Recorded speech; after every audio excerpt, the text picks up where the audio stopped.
Unit 5, pages 148 to 151. The derivative as a rate of change, mean value theorem, and Rolle's theorem. So we want to consider the values of a differentiable function f of x that's in the table below to answer the questions that follow. First thing we want to do is plot the points and connect them on the grid. I've already done that part. You should take some time to do that yourself. In calculus, the derivative has many interpretations. One of the most important interpretations is that the derivative represents the rate of change of a function. When speaking of rate of change, there are two rates of change that can be found that are associated with a function: average rate of change and instantaneous rate of change.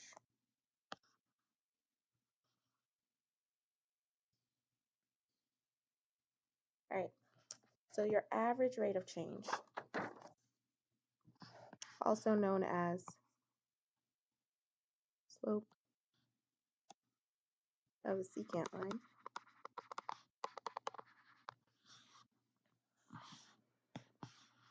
can always be found on an interval. Okay, so on an interval,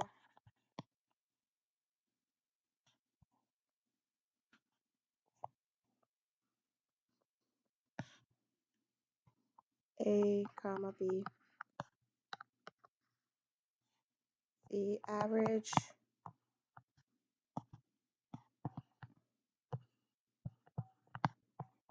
rate of change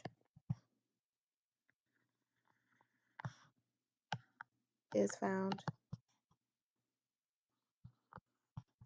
by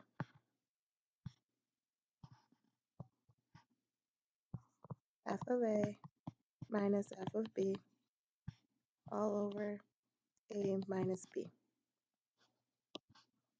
Right, so that's the slope formula. Okay, and then the instantaneous rate of change, also known as slope of tangent line, aka the derivative.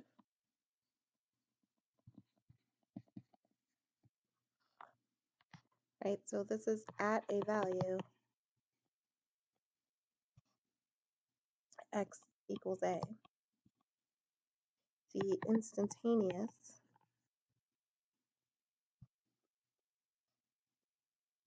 rate of change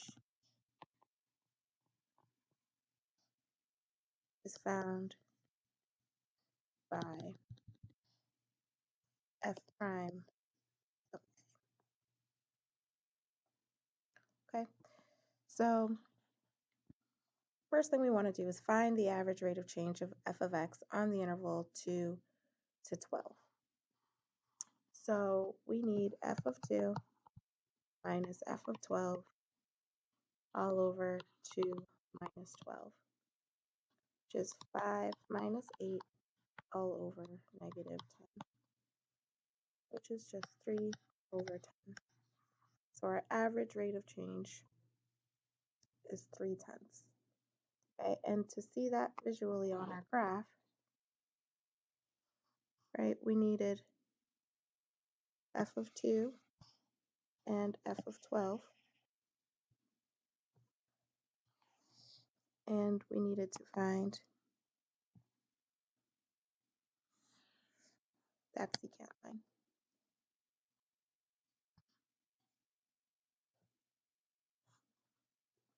Right, so this is the secant line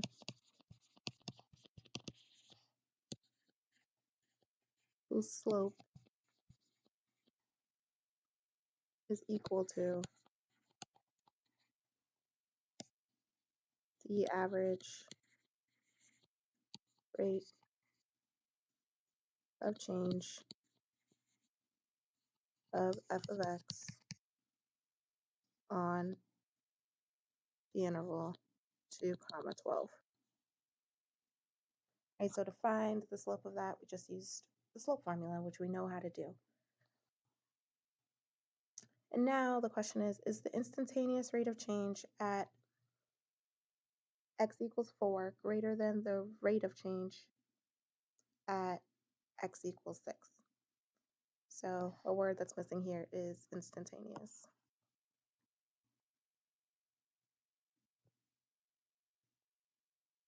right? So is the instantaneous rate of change at x equals 4 greater than the instantaneous rate of change at x equals 6? So to look at that, we're actually going to draw the tangent lines because that's what we need, right? We need the tangent line at x equals 4.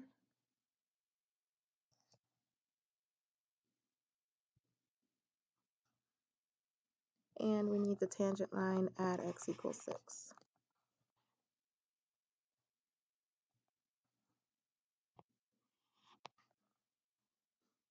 Right, so the tangent line at x equals 4 is a little steeper than the tangent line at x equals 6. So because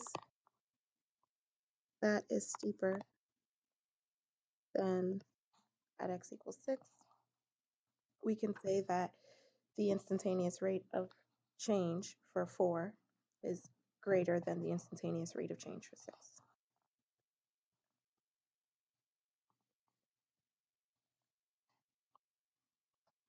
Because the tangent line drawn at x equals 4 is steeper than that at x equals 6.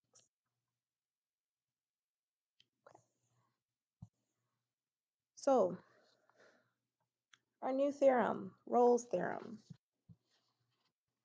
Rolle's theorem states that if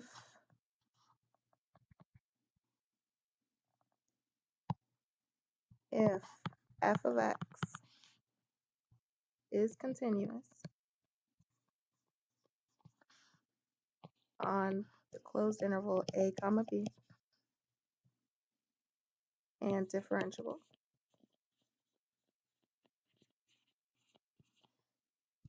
on the open interval a comma b, and f of a is equal to f of b, then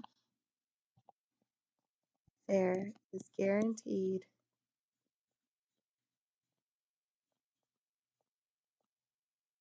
to exist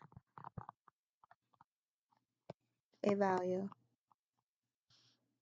of c on the interval a comma b such that the instantaneous rate of change of c, so the derivative of c, is equal to 0. Okay, so visually we can see that, right? So if I have a point A, point B, and I'm continuous, differentiable, and f of A equals f of B, then at some point there has to be a turning point where my graph goes back to the original value, right? So there has to be some point where the derivative will equal 0. So consider the function f of x presented on the previous page. Does Rolle's theorem apply on the following intervals? Explain why or why not. So if we look back to our graph on the first page, and we're looking for the interval from 2 to 14. So from 2 to 14, we have this graph.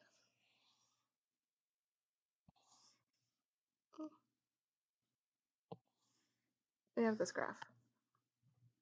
Okay, so at 2, we're at 5. At 14, we're at 5. The whole time, we're continuous and differentiable.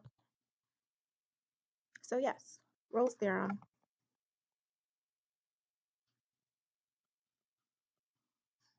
is applicable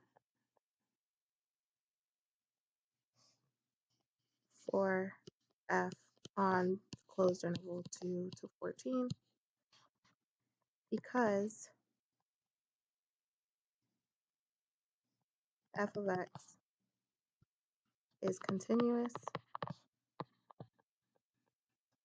on closed interval 2 to 14, differentiable on the open interval 2 to 14, and f of 2 equals f of 14, and they both equal 5. And if we look at the graph, the point where our derivative will have a horizontal tangent is right at the top here, which is at x equals 8. So the guaranteed value for C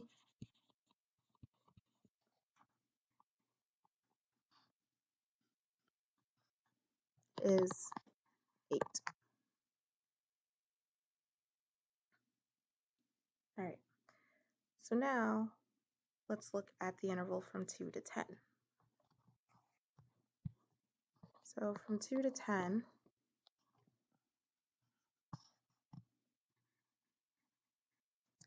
we have this graph here.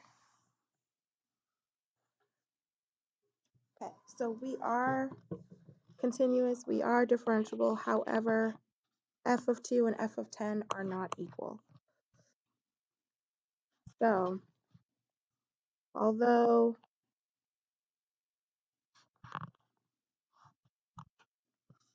f of x is continuous on the interval 2 to 10 and differentiable on the interval 2 to 10, Rolle's theorem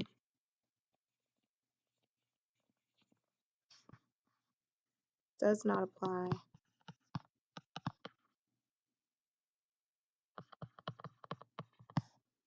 because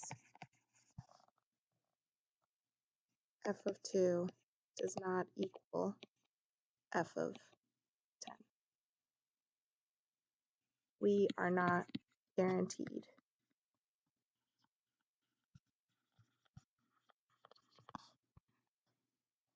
a value of C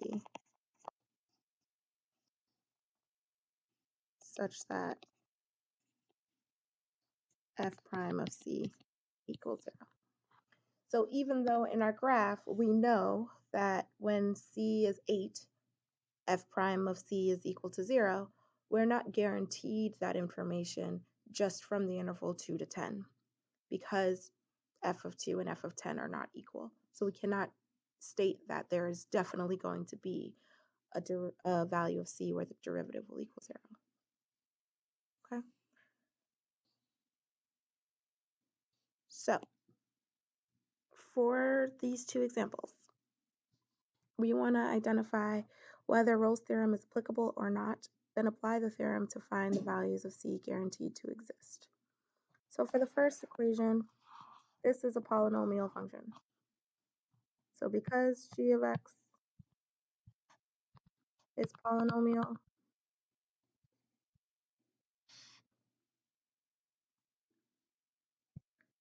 g of x is continuous on the interval -3 to 0 and differentiable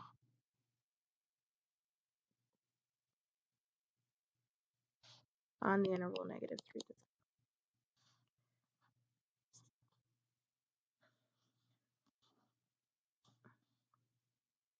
Okay, so that's true for both things.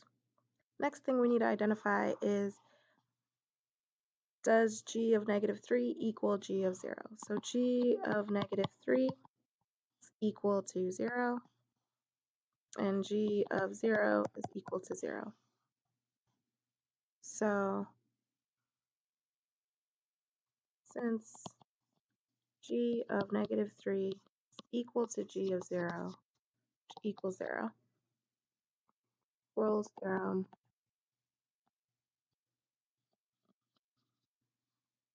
is applicable. Okay, so we need to do a few things. We need to first find the derivative of g. So g prime of x is equal to 18x minus 4x cubed. Okay, so we're looking for a value of c where g prime of c is equal to 0. So g prime of c equal to 18c minus 4c cubed, which is equal to 0. So we can factor out a 2c, and we get 9 minus 2c squared equals 0. So here are our options. Either this equals 0, so 2c equals 0, or this equals 0, 9 minus 2c squared. So c equals 0. And negative 2c squared equals negative 9. C squared equals 9 over 2. So c is equal to positive or negative 3 over root 2. Because I did the square root of both sides. Okay, so keeping in mind my interval is between negative 3 and 0. So the value of c that I'm looking for cannot exist on the interval. So I can cross out c equaling 0 because 0 is an endpoint on my interval. So the value of c cannot be an endpoint on my interval. Okay. Also, because my interval is negative, it's from negative 3 to 0, the value of c cannot be positive. So I can cross out the positive option there. So c is equal to negative 3 over root 2.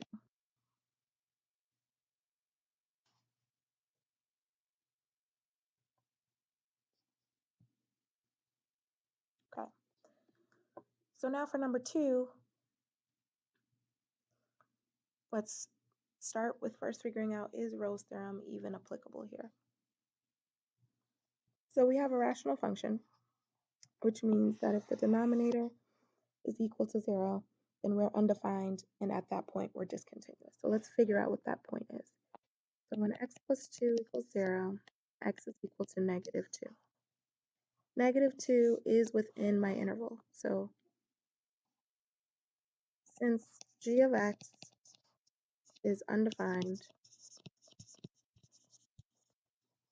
at x equals negative 2, then g of x is not continuous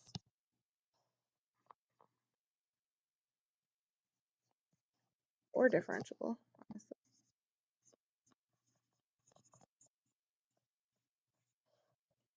on the interval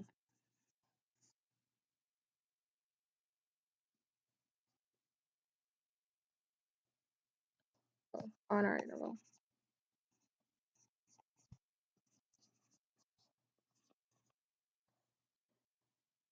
Hence,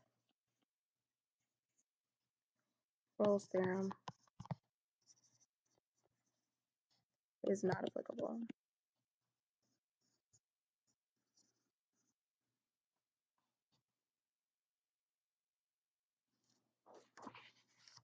Okay. So here's the theorem rewritten once again. Rolle's theorem guarantees that if a function is continuous on the closed interval ab, differentiable on the open interval ab, and f of a is equal to f of b, then there is guaranteed to exist a value of c on ab where the instantaneous rate of change is equal to 0. Okay, so which means that f prime of c will equal 0. Okay, so Rolle's theorem guarantees that. It doesn't mean that if Rolle's theorem is not applicable that we don't have one. It just means that we can't guarantee it using this theorem. Okay. Now, the mean value theorem is very similar. It's in fact a specific case of what is known to be, Rolle's theorem is a specific case of what is known to be the mean value theorem. Okay, so mean value theorem, which we always just rewrite as MVT. So far we have IVT, the intermediate value theorem. We have EVT, the extreme value theorem. We have MVT, which is the mean value theorem. Okay, so the mean value theorem takes average, okay? Hence the name mean. Right, so the mean value theorem states that if f of x is continuous on the closed interval AB and differentiable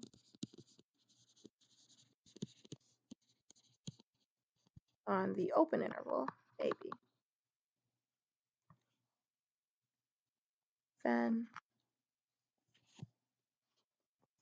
there is guaranteed, again with that G word, guaranteed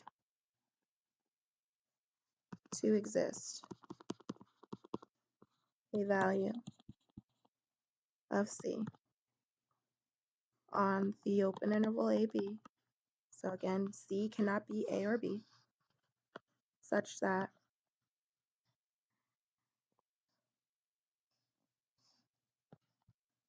f prime of C is equal to f of A minus f of B all over A minus B.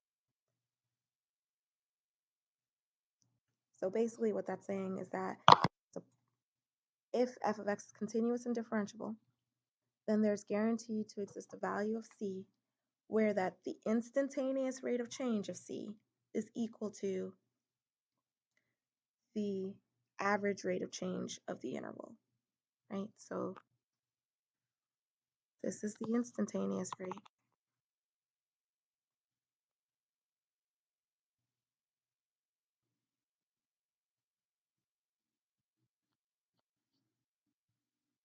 And this is the average rate of change.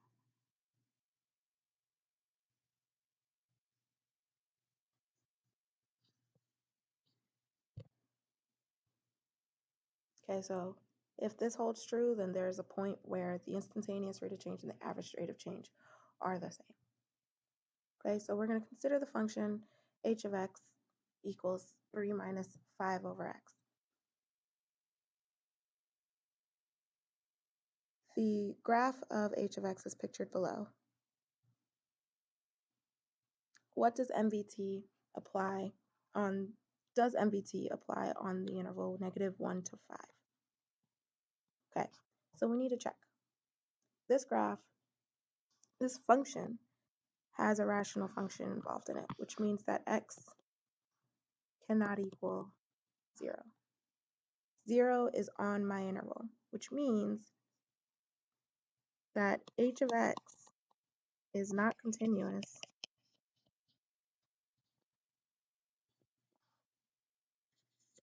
at x equals 0. So MVT is not applicable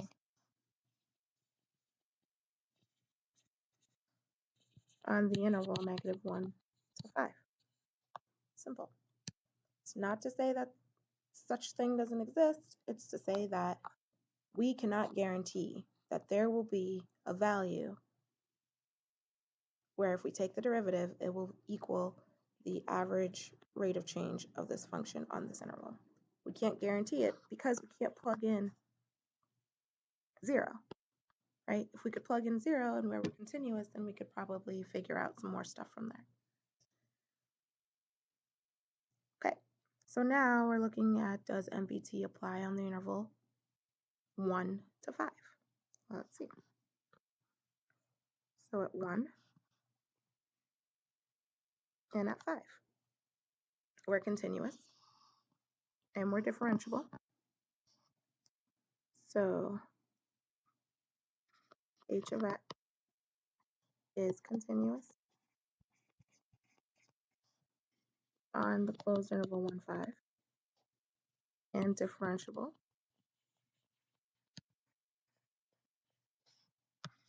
on the open interval 1, 5.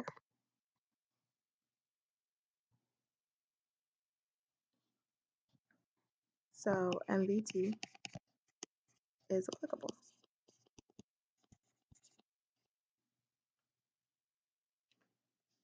All right. So graphically, what does MVT guarantee for the function on the interval 1, 5. Okay, so what this guarantees is that the secant line that we draw from the point x equals 1 to x equals 5, the secant line, will have the same slope as tangent line that we draw somewhere on this graph.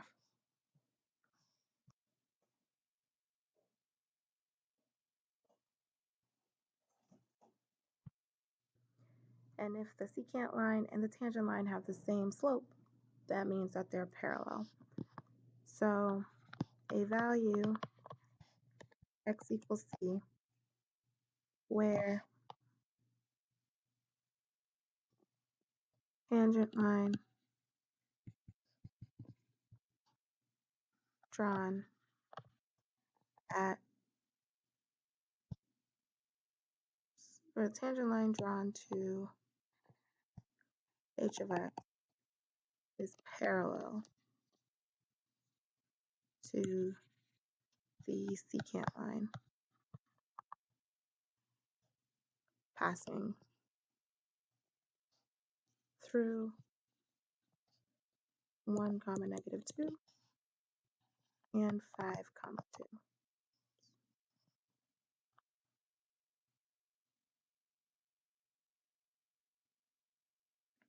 All right, so if I were to just kind of keep this same angle and just shift it up, that's saying that this is where I will draw my tangent line.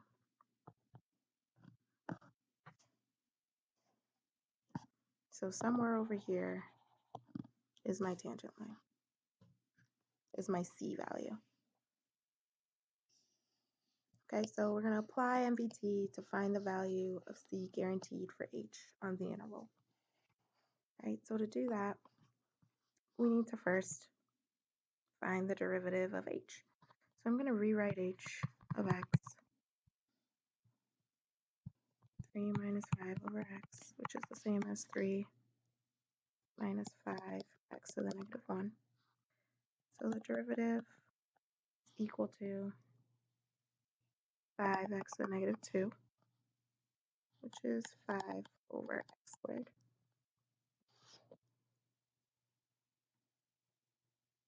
Okay. So MVT states that f of c, f prime c,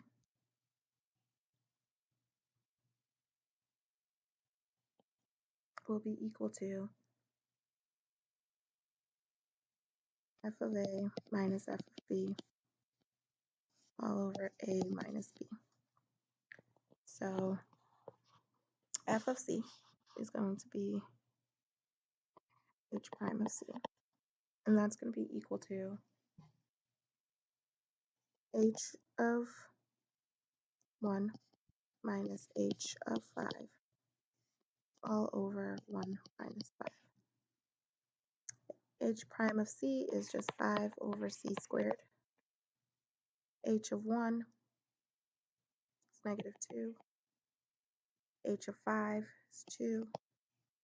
1 minus 5 is negative 4. So 5 over c squared is equal to negative 4 over negative 4.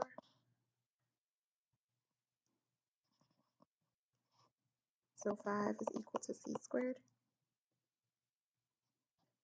So c is equal to positive or negative square root of 5. Okay, so our interval is only positives. There's only 1 through 5, so it can't be negative. So c is equal to square root of 5, which is approximately 2.236.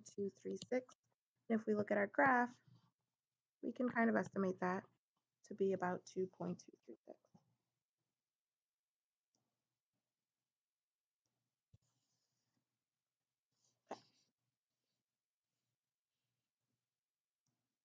All right. So for this next problem, I want you to explain why you cannot apply the mean value theorem for this function f of x on the interval -1 to 1. Okay? Thinking about what needs to be true before we can apply the mean value theorem. Is this going to be continuous? If it's continuous, is it differentiable on this interval? Okay, so check those two things and see what it is that's wrong, which is why we can't apply the mean value theorem. All right, so for the last problem in this section, we want to find the equation of the tangent line to the graph of f of x equals 2x plus sine x plus 1 on the interval 0 to pi at the point which is guaranteed by the mean value theorem. That's a lot. Okay, so MVT, remember, guarantees that there's some f prime of c that's equal to f of a minus f of b over a minus b. And here's my interval, right? So a is 0 and b is pi. All right, so first thing we want to do is find the derivative of f of x, which is equal to 2 plus cosine x.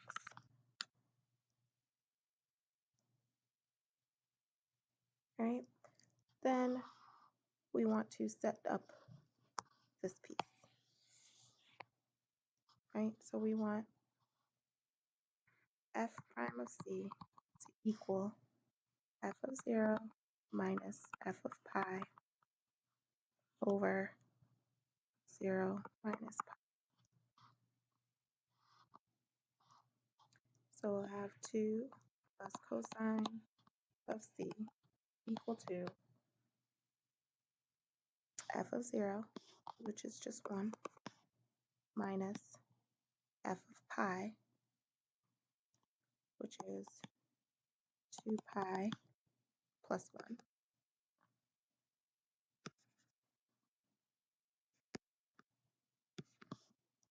all over negative pi.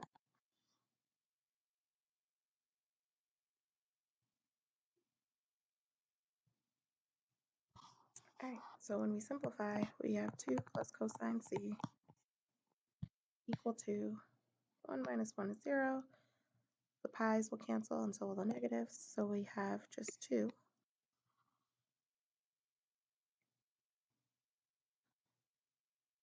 cosine of c is equal to 0, so c is equal to pi over 2. There are a lot of values c can equal, but in the interval 0 to pi, the only value c can equal is pi over 2. All right, so this is our c value. So to find our point of tangency for our equation, we need to plug this c value into our original function. So f of pi over 2 equals 2 times pi over 2 plus sine of pi over 2 plus 1, which is just pi plus 1 plus 1, which is 2. So our point of tangency is pi over 2, comma, pi plus 2. And our slope of tangency, we want to plug in our c value into our derivative. So we have f prime of pi over 2, which is equal to 2 plus cosine pi over 2, which is 2 plus 0, which is just 2. So our equation is y minus pi over 2, pi plus 2 equals 2x minus pi over 2.